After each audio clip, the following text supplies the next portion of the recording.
I've had this idea for the last 10 years or so for an idea for a television show that I think would be so entertaining.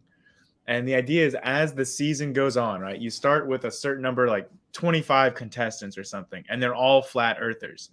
And as the show goes on, you go through progressively more and more extreme demonstrations that the earth is not flat. And like once they realize that it's not flat and it is a globe, then they are eliminated from the competition. And only the ones that are most fervent that it really is flat, my eyes are deceiving me, or whatever it is. And like as it goes on, and like the finale is they take them up into space, and they like, if they still don't believe, they put them in like an EVA suit. Like they have they have like an actual spacewalk, and you literally just see how far you have to push them to like show them, like, and hopefully, I don't know how it would end. If they would finally all come around, it would be kind of like a happy ending. Or I guess if they don't, and they literally are sent into space, they're looking at the Earth not being flat, and they still say it's flat, then I guess you just win the show. I don't know. You definitely don't win any cash, but you win like That's the Crocodile that. Award. Yeah, that's ultimately the question. What would it take? Yeah. Please join me in welcoming Grace into the captive desk. I put together a little fun 20 questions. So, what do you think, Grayson? Are you game for a rapid fire, and then we'll hit the chat and say hello to everybody and wrap things up? Definitely, yeah. I like to ask my guests about their beginnings and where it all began. So, if you could take us back, were you raised in a religious household? Were your parents religious? What was your upbringing like? No, so I think maybe my story is becoming more common, but certainly I don't meet many people that were raised without any knowledge of religion and with a total, vacuum of a religious background.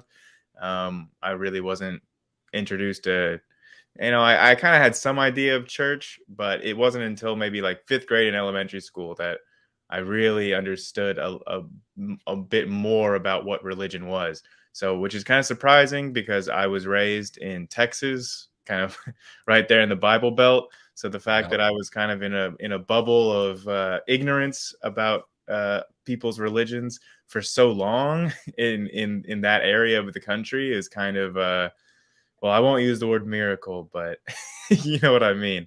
So how was your going to school and everything then? Were you were kids around you religious since you were in that, talking about where being in Texas were Yeah.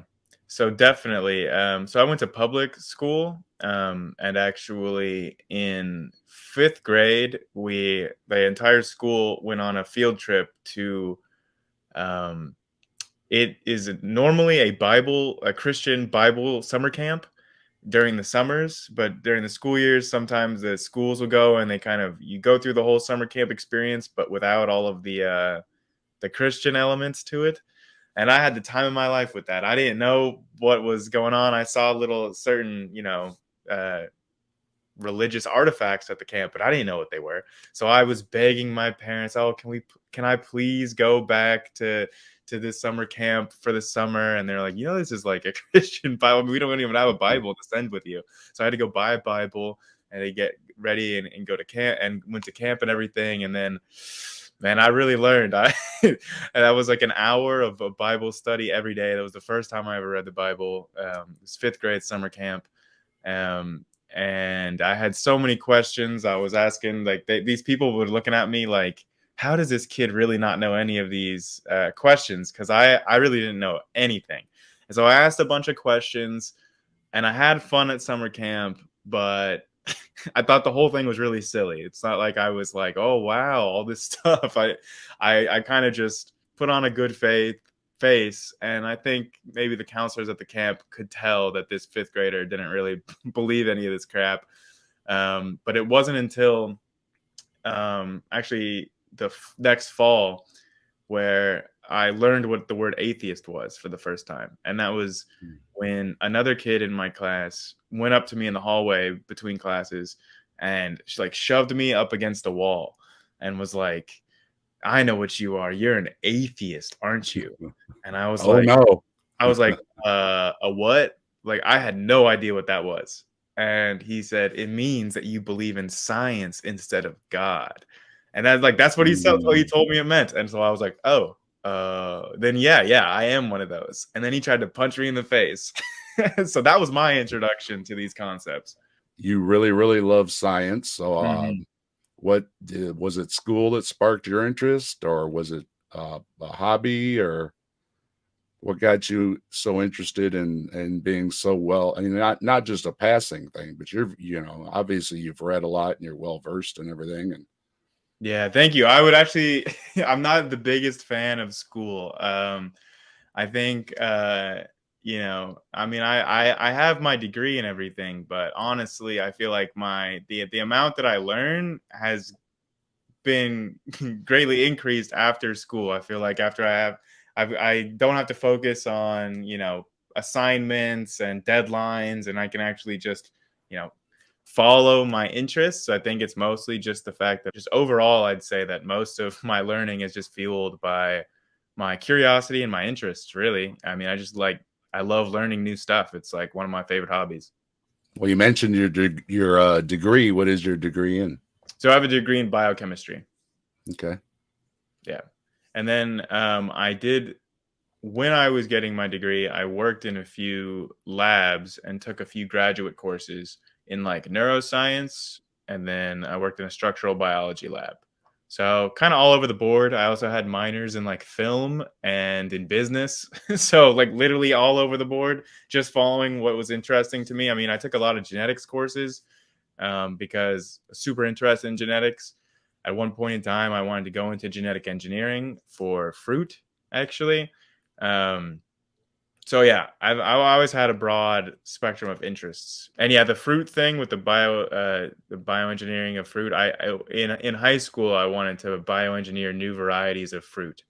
Um, I don't know if the I was world. just going to ask, when you were a kid, did you want to be a scientist when you grew up? Yeah, in middle school, I wanted to go into quantum physics, and Okay. then I really started liking genetics, and I had the idea of combining a strawberry and a cantaloupe into a strawbalope or a canterbury, alternatively.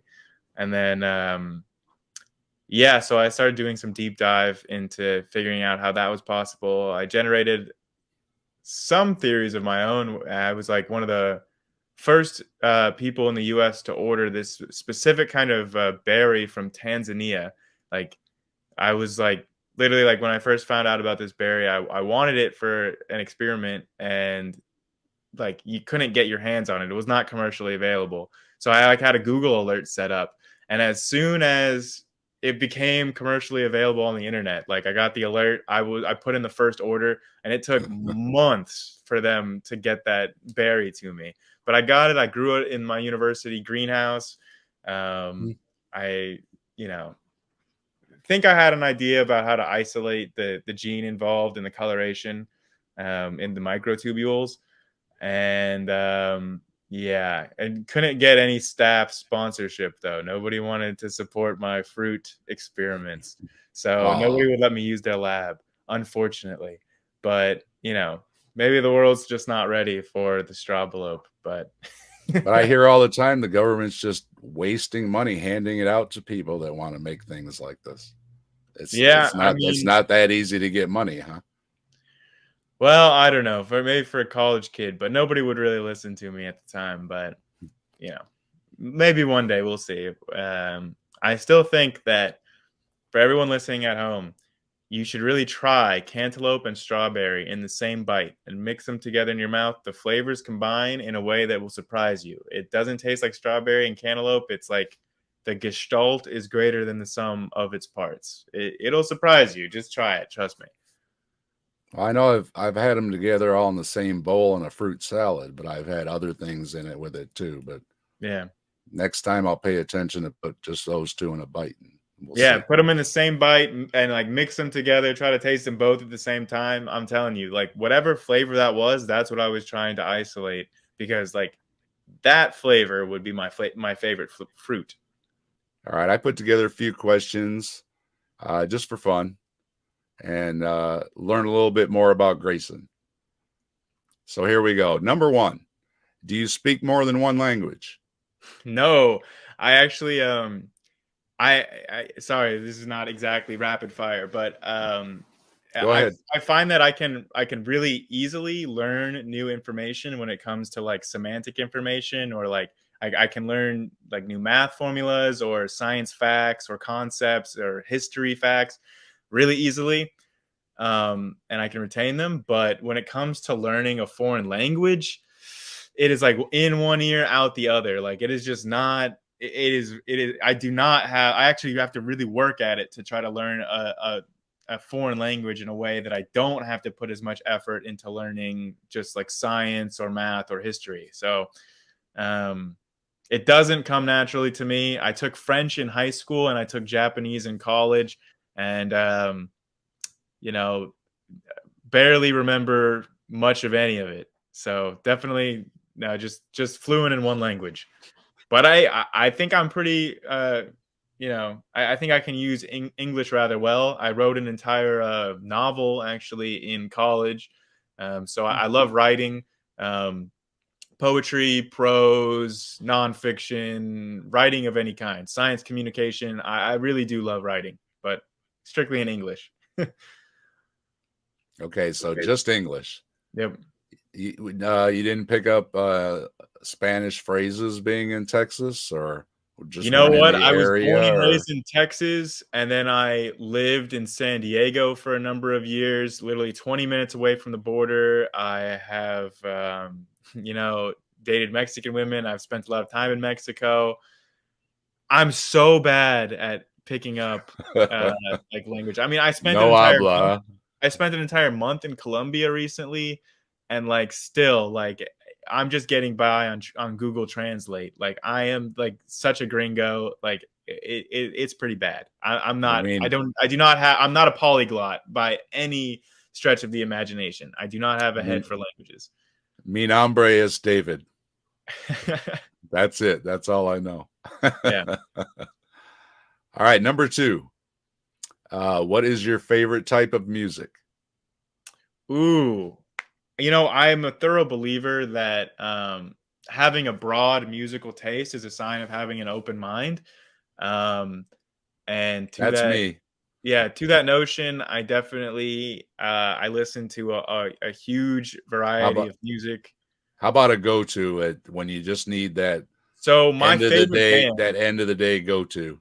my favorite band is Gorillaz, probably. So I've been listening to Gorillaz for a long time, and I probably have logged more hours of listening to Gorillaz than any other band. But I love a lot of other bands. I love Arctic Monkeys, Glass Animals. I love a lot of music from like the 60s and 70s. Feeling Good by Nina Simone is one of my favorite songs of all time. I love Stevie Wonder. Um, yeah, I Who mean, there's doesn't a who bunch. doesn't love Stevie Wonder? Yeah, exactly. But I like rap too. I like electronic stuff. In college, I got really into going to music festivals.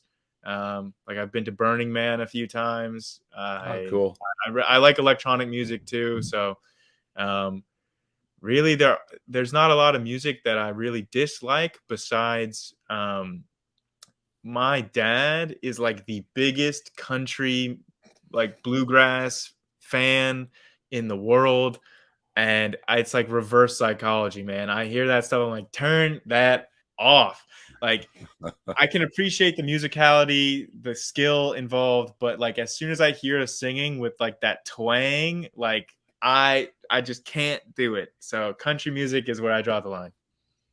Yeah, I like some Willie Nelson and some Johnny Cash, and Oh yeah. that's about it. That's about it. Well, I can get behind that. I don't really consider that.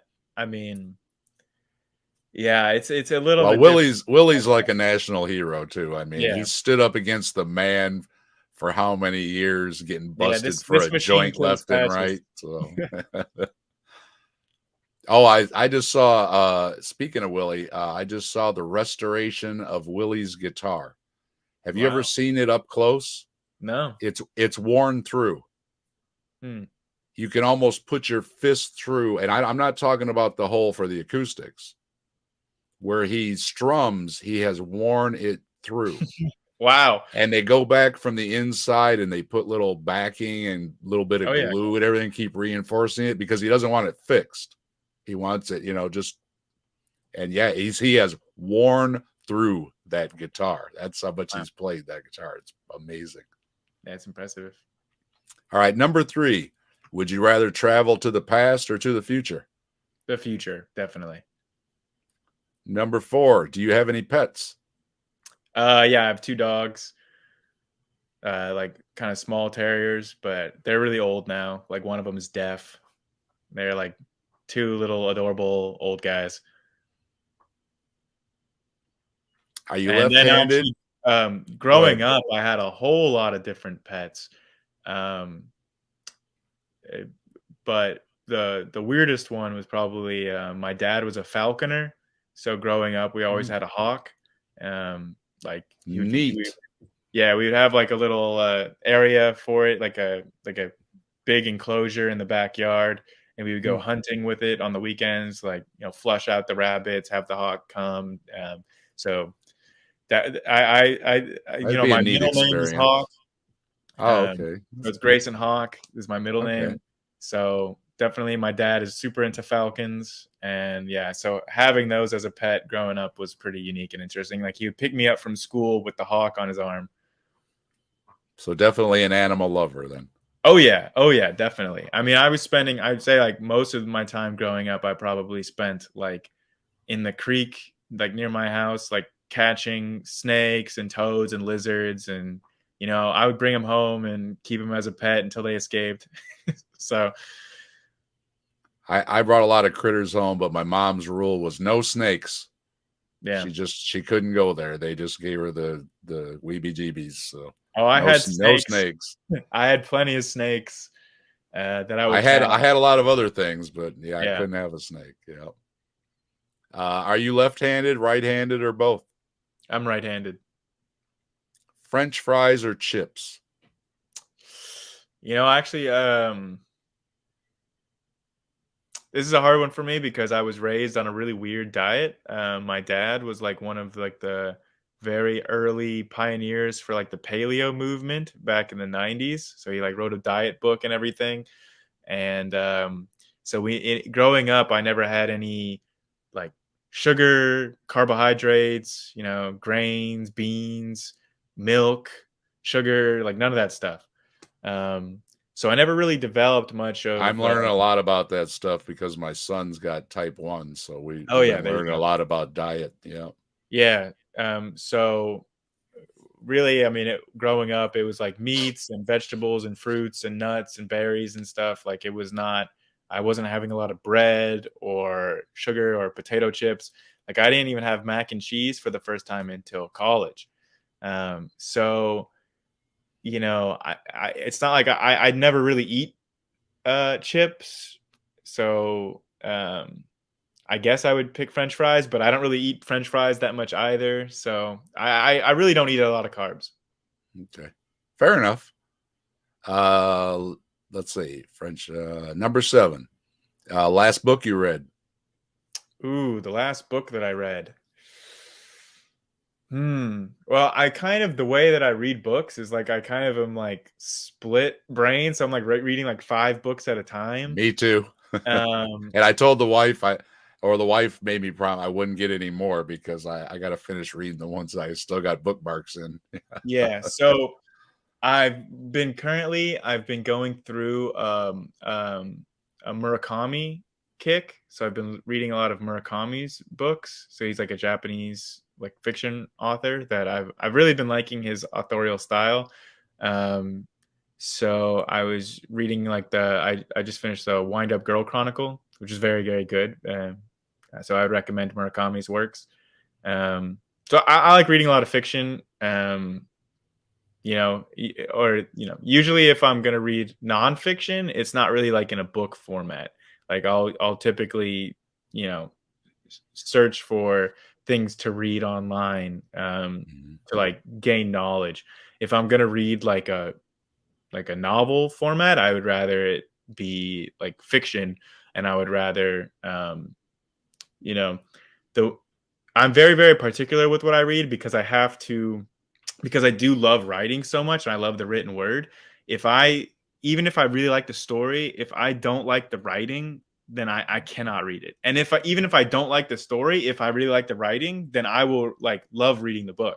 So, I'm just, I guess I'm a little bit of a snob for like the actual like writing quality, like, sentence by sentence, paragraph structure, like, whenever you're reading a book and you get to a sentence that you just have to reread a second time, you're just like, damn, like what a sentence. Like those are the books that I really enjoy the most. Let's see. Are you a sports fan? And if you are, do you have a favorite team? I'm probably whatever the opposite of a sports fan is. I know pretty much nothing about sports, which is pretty crazy. Growing up in Texas, I don't even think I could name for you very many Texan sports teams. Um, I don't know any rules for any sports. Personally, like I really don't understand what people like about sports. I watch them. I don't get what's cool about them. I don't get what's interesting about them. They just go over my head. I don't get it at all. The only time I ever did sports was in middle school. I joined the football team so that I could meet more chicks. So that was it. I was going to ask, in Texas, you didn't play football, but you did play at least a little bit, huh? I literally did. I refused to learn any of the rules. I did not want any of the rules occupying any space in my brain. I felt like it was not important, and I didn't want to waste any time memorizing it or learning it. All I wanted was the appearance that I was on the football team so I could get invited to the parties and I could tell girls that I'm on the football team. That's all I was in it for. I don't even know if I played in a single game. I think I was on the bench the whole season. I can't knock your motives. I've been there. Like I say, we had those skinny little 10-speed bicycle tires, and if there was a party or whatever, we were going, and it didn't matter, if it was winter time out or anything. Yeah. There's girls. Oh, let's go. We're fixing up the dew, and out the door we were going. So yeah. And I like being athletic, or like I like being active, being outdoors. I like fighting. I like martial arts. I just don't get sports. It doesn't make sense to me, like why I'm supposed to be interested or care about it. It just not everybody is. Yeah. I like football, but that's really my only one. I will say though, follow anything else. I will say recently though, for the first time in my life, I actually did get into sports, but that's only because I decided to bet on the Super Bowl. And so I had like $500 riding on the Super Bowl. And that was the first time in my entire life where I was like, go, you got it, you got it. And I was like, for the first time, I was like, I get it now. I get what people enjoy about this, but I could only get there if I had $500 riding on it. Yeah. And easy on the gambling, folks. Don't make that the only reason. Don't make that the only reason you're watching. You can watch just to enjoy it. You don't have to do that. Okay. So not a sports fan. Okay. Place you most want to travel to. Ooh. If I was going on a trip tomorrow, leaving, I'd probably want to go to Madeira, in the like an island in the Atlantic Ocean. Because one, I mean, it's the jewel of Europe. It's like the Hawaii of, well, they say it's Europe. It's closer to Africa, but it's in the Atlantic. The temperature is ideal. Like the whole reason I moved to San Diego was because it has perfect weather. So I love perfect weather.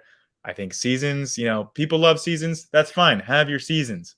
I'm going to go with perfect weather. I'm going to want to live in paradise every day. It's fine. It doesn't matter if it's 70 and sunny on Christmas. No skin off my bones. I can travel if I want to go experience winter or fall. But I love the weather. It's perfect weather in Madeira. But additionally, I really love some of the flora that exists on the island. It's the only instance that has this type of ancient fern forest that used to be widespread throughout mainland Europe in the past, but it's now extinct on the mainland. And the only place in the world where this type of forest biome still exists is actually on Madeira. These kind of misty fern, ancient forests, which I just really, really want to visit one day. So I think Madeira would probably be my pick. Or Socotra, which is another exotic island off the coast of Yemen. So obviously traveling to Yemen right now is a little bit fraught. But Socotra has been mostly untouched from the fighting. And again, just an instance with really, really weird flora. Like the trees and the plants that you see on this island look alien. They look out of this world. Like no other plant species on the planet. It's like you've stepped onto some sort of like desert island alien paradise. It is totally mind-blowing. The dragon blood trees, it's like the actual name of the tree. It's like super cool sounding name. So yeah, definitely a big fan of islands. And like weird, unique islands. It's like New Caledonia, like northeast of Australia. I mean, there's some really crazy flora and fauna going on in New Caledonia. There are literally like Grayson knows where he wants to go. There are literally ferns that look like palm trees. Like they're like you look at it, you think that's a palm tree. Look again, that's a fern, buddy. Like crazy. And I mean, they're not currently living on New Caledonia, but New Caledonia used to have tree crocodiles that lived up in trees, not in water. Tree crocs. I mean, come on. And these things were alive until humans showed up on the island. So like pretty recent. That's not what I want dropping out of a tree. Let's see. I don't know if this will apply to you or not, but we'll try. Chocolate or vanilla? Oh, man. I don't know if I can choose. I used to be vanilla only. I didn't really like eat that much chocolate until I was older. But now, I mean, it's almost, I probably get chocolate flavored things more than vanilla. So it's kind of switched. But I love both of them. Both flavors. And strawberry. Just call it a Neapolitan. And strawberry with cantaloupe. Yeah, exactly. But not ice cream, though. That'd be weird. Is your bed made right now? No comment. Can't answer that one. Would you rather drive a car, a truck, or ride a motorcycle? Probably a car. I'm not a biggest fan of trucks. Motorcycles seem like they'd be fun, but I've never driven one, and I like having a little bit more room. I like being able to like lay back, relax, listen to music, have stuff in my car, you know. So probably a car. Just a basic decision. A classic. What's your favorite color? Green. If you could have one superpower, what would it be? Oh, man. This is really close for me between time manipulation and teleportation. So I will just say that, according to Einstein, space and time are the same manifold. So if I could just cheat, then I would just say space-time manipulation. So then I could teleport anywhere. I could pause time. That'd be pretty much anything I would ever want or need would be taken care of. I could just teleport out to an island paradise. Have a big clock on your chest that goes backwards or forwards, depending. Yeah, I mean, like, I could pause time whenever I want to live in the same moment. I don't know if whenever I was I thought about this question a lot when I was younger, and I would always go back between like being able to pause time and being able to teleport, and I could never pick. And I saw this one British movie, Cash Back. I don't know if you've ever seen it, but it's about a guy who like finds out that he can have the ability to stop time. And I first saw it when I was in high school, and what he does in that movie is exactly what I would have done in high school if I had the ability to stop time. I'll just say it with that. But he uses the powers in the exact way that I wanted to use the powers when I was in high school. Great movie. But yeah, space-time manipulation. Let's see. Number 15. We're almost there. What meal would you choose if it had to be the only thing you could eat for the rest of your life? Pemmican. So I told you that I had a bit of a weird diet growing up. Like growing up paleo, my dad like was big on it. He wrote a whole diet book. So my baby food was pemmican, which is like a Native American hunting food that is a little bit like if somebody took beef jerky and ground it up into like more of a fine powder and then congealed it with rendered fat. Sounds gross, but I personally think it's delicious because I've been eating it since I was a baby, basically. Um, and kids used to make fun of me saying I was eating dirt, and I always tell people, you'll like it more than you think you will, but you're not gonna like it as much as I do. But I still will make pemmican to this day, like if I need to go on like a big camping trip or to a music festival or something, just because it's literally just like pure fat and protein. Like you just take a pinch full of it and like you have enough energy to like last you steady through the like for hours. So like the Inuit will actually make a batch of pemmican with like seal meat and fat when they're going on like weeks long hunting excursions where like literally pemmican is the only thing that they're eating. Like you can eat pemmican for weeks at a time and you can go on an extended trip and you can still have energy, stamina, your mental focus. It contains a lot of vitamins, not all of them. You will eventually get vitamin deficiencies, but I think that yeah, pemmican would probably be my answer both for flavor and nutritional content. My policy is never ruin another man's feast. If you're enjoying it, knock yourself out. Doesn't mean I'm gonna like it, Yeah. but hey, I eat things and some people say ew at that. So Yeah. never ruin another man's feast. So Enjoy your feast. somebody in the comments asked if I identify as Native American. I do not. It's actually funny. I mentioned my middle name was Hawk. So actually, originally, my dad wanted to name me as my first name, Greyhawk. So it was my mom that talked him down from that, and eventually they landed on Grayson Hawk, which is a lot better because I'm sure that if my name had been Greyhawk, like my entire childhood would have been explaining to everyone, like, no, I'm not Native American, Right. I'm just a white guy, like. So That's a Seinfeld episode. You mean we're just a couple of white guys or a couple of yeah. white people? Yeah. Okay. That was your meal. Okay. The last movie you watched. The last movie I watched, actually just 2 nights ago, I rewatched Mars Attacks from A 1996. classic. Yeah. Great movie, man. Yeah, it is. I forgot just how many stars were in that movie. Like you had a young Mhm. Natalie Portman, you had young Jack Black, you had Pierce Brosnan as a disembodied head, and then you had Jack Nicholson playing like he was both playing like the politician president who always is charismatic and speaking in a bunch of empty platitudes, and then he's also playing like the con man real estate mogul that's like super narcissistic and obsessed with his own business ambitions, and they're both played by Jack Nicholson. And I'm like, man, this movie was so prescient of Trump. Like combine those two characters into one, and that's what you get. I was just thinking it in my head. Yeah. What's the best advice you ever received? Best advice I ever received.